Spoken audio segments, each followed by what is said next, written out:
जैसे आम होगा ना का धीरे धीरे वर्णन, वैसे आम का वर्णन क्यों? आम छाए कर मानस आगे तक पूजा। का यूट्यूब है क्या? आम के पेड़ के नीचे मानसिक पूजा का विधान है। जैसे आप खर्चा न करना चाहो तो आम के पेड़ के नीचे बैठो, मानसिक पूजा करो। न माला फेरना है, न उसमें अगरबत्ती, न धूप बत्ती, खाली मन से करते रहो। मन में बोलते रहो कि भगवान पेड़ा खाइए, भगवान लड्डू खाइए, भगवान पेड़ा खाइए, भगवान रबड़ी खाइए। मन से करते रहो, उसको कुछ करना ही नहीं। हाँ, आम छाए कर मानस पूजा। अच्छा, फिर भगवान मिलेंगे कहाँ? अब ये नई बात सुनो, मिलेंगे कहाँ? तेही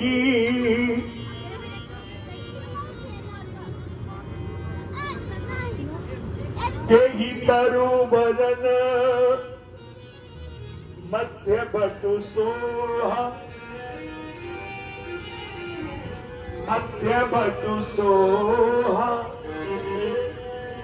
उन पेड़ चारों तरफ ये पेड़ खड़े हैं, अब बीच में बटु, बटु मतलब बरगद। अब बरगद क्या है? बट विश्वास अचल निज धर्म। देखो, जीवन में चाहे मानसिक पूजा कर लो, चाहे योग साधना कर लो, और चाहे मन भगवान में लगा दो, लेकिन मिलेंगे कहाँ? बट विश्वास। और अगर विश्वास नहीं है तो भगवान कहीं नहीं है, न आम में है न खास में है। और अगर विश्वास है तो भगवान हमारे पास में है। विश्वास तो करो। भरत जी ने पेड़ की ओट से राम जी को देखा, और लक्ष्मण जी क्रोध में है। लक्ष्मण जी कह रहे भरत जी सेना लेकर आ रहे। भरत जी को मद हो गया। राम जी बोले लक्ष्मण, भरत को मद हो ही नहीं सकता। अवध का राज्य पद मिल गया है। बोले भारत ही हो ही न राज मद, विधि हरि हर पद। अवध का राज्य पद तो बहुत छोटा, अगर ब्रह्मा शिव का पद भी मिल जाए तो भरत को मद नहीं होगा। कबहू की काजी साकर सीकरण क्षीर सिंधु मिल। अगर एक गिलास दूध में खटाई डाल दो तो फट जाएगा, लेकिन क्षीर सागर में कितनी भी खटाई डाल दो वो फटेगा नहीं। तो भरत तो क्षीर सागर की तरह, भरत समुद्र है, भरत पयोधि। भरत जी जैसा कौन होगा?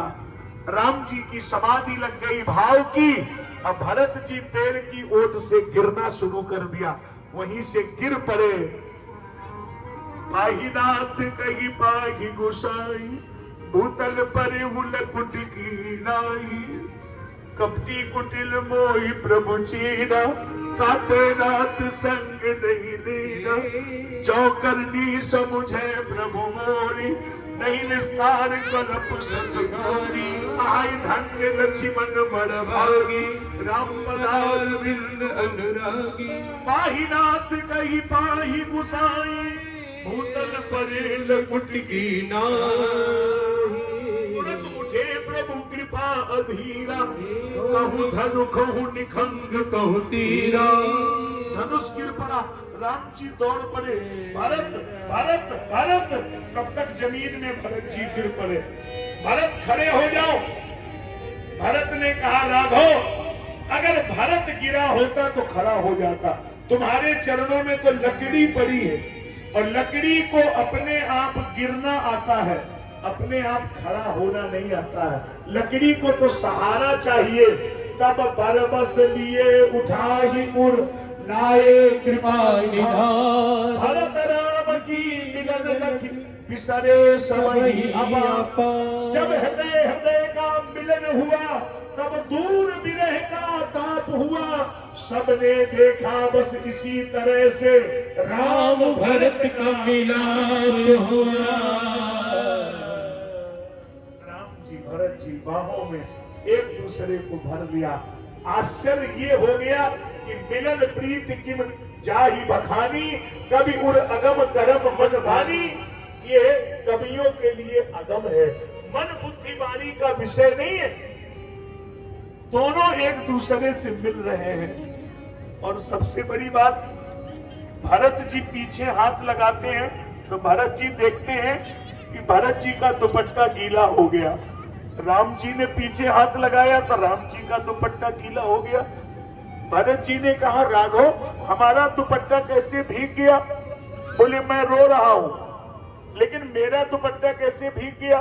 भरत जी बोले, मैं भी रो रहा हूं। तो तुम क्यों रो रहे हो?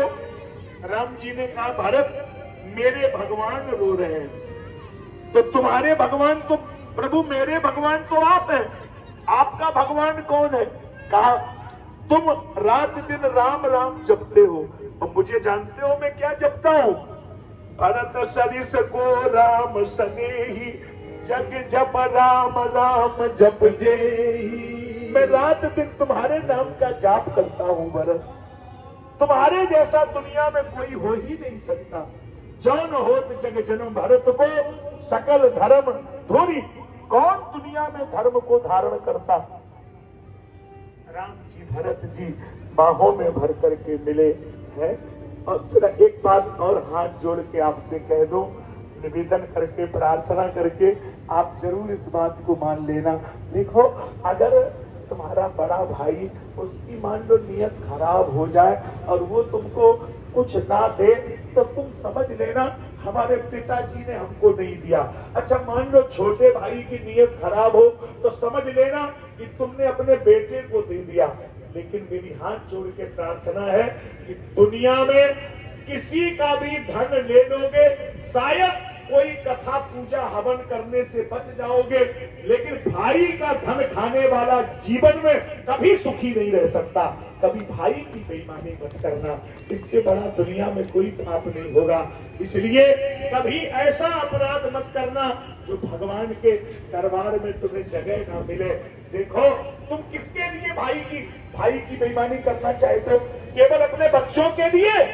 याद कर लेना, ये बच्चे तुम्हें ठुकरा सकते हैं, लेकिन ये भाई, तुम्हारी जमीन भी तुम इसकी दे देना, फिर भी ये भाई तुम्हें भूखा नहीं सोएगा, फिर भी ये भाई तुम्हें रोटी देगा।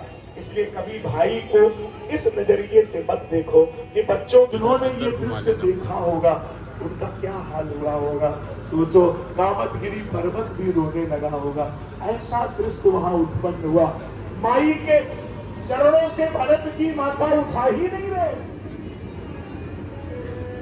भरत जी माथा उठाइए। भरत जी ने कहा, मैं माथा नहीं उठाऊंगा। क्यों नहीं उठाओगे? भरत जी ने कहा, मां एक कहानी सुन लो मेरी। हाँ, सुनाओ। जब कभी बालक अपराध करके आता है तो आपको पता है सबसे पहले किससे मिलता है? जब भी मोहल्ले में, गांव में कोई अपराध करके आया, कोई गलती करके आया, तो सबसे पहले अपने माता की साड़ी को पकड़ता है और माता के पल्लू में अपने को छुपाता है। और मालूम क्या कहता है? ए माई, देखा गलती तो हो गया। माई, ए माई, गलती हो गया। ए माई, बाबूजी बहुत मारेंगे। ए माई, तू अगर कह दे कि बाबूजी नहीं मारेंगे तो फिर माई एक बार कह देना। अब माई जब बालक को ऐसे रोते देखती है तो माई हाथ रखती है। माई कहती है, देख दोबारा मत करना, एक बार हम संभाल लेंगे। तो भरत जी ने कहा, माई गलती तो भरत से हो गई, लेकिन अगर तुम राम जी से कह दोगी तो राम जी क्षमा कर देंगे। तुम एक बार भरत के सिर पे हाथ रख दो कि भरत, प्रभु तुम पे नाराज नहीं होगे, भगवान जी तुम्हें क्षमा कर दे। माँ तुम एक बार राम जी से कह दो, एक बार भैया हमको क्षमा कर दे माँ। भरत जी पैर नहीं छूट गए। माँ जानकी ने भरत के सिर पे हाथ रखा। सब विधसान कूल न सीता, मेरी सोच मन अपडर बीता। भरत जी निश्चित हो। लक्ष्मण जी के चरणों में शत्रुघ्न ने प्रणाम किया और लक्ष्मण ने भरत जी को प्रणाम किया। और लक्ष्मण ने कहा, भरत भैया, हाँ, हमने तुम्हें कुटिल कहा, कुबंधु कहा। भरत बोले, लक्ष्मण मुझे बुरा नहीं लगा। क्यों? अगर मैं कुटिल ना होता, कुबंधु ना होता, तो क्या इनके चरणों से दूर हो जाता? इसीलिए इन्होंने अपने चरणों से हमें दूर कर दिया। मैं तो सच में कुटिल हूं, कुबंधु हूं। लालन जोग लखन जग लोए, भेद भाई अस कबहु न होले। लालने योग्य तो दुनिया में तुम ही हो भर, तुम ही हो लक्ष्मण। तुम्हारा इतिहास में नाम रहेगा कि तुमने इनके चरण नहीं छोड़े। और मैं तो कितना बड़ा अपराधी हूं, इनके चरणों से दूर हो गया। न कोई कछु कहाई, न कोई कछु बूझा। न कोई बूझ रहा है और न कोई कह रहा है। सब प्रेम में डूब गए, कोई नहीं बोला। तो फिर कौन बोला? कोई बोला। कौन? तेगी अवसर केवल धीरज धरी। केवल बोला। केवल से किसी ने कहा तुम क्यों बोले? सब प्रेम में डूब रहे, सब डूब रहे, तो तुम क्यों बोले? तब केवल ने कहा साहब मैं मल्लाह हूं। और जब सब डूब रहे हो और फिर भी मल्लाह न बोले तो मल्लाह की जिम्मेदारी है। सब डूबने पे मल्लाह को बोले। अच्छा तो बोलो क्या बोल रहे हो? केवट ने क्या बढ़िया भाषा बोली। केवट ने कहा राम भैया, हाँ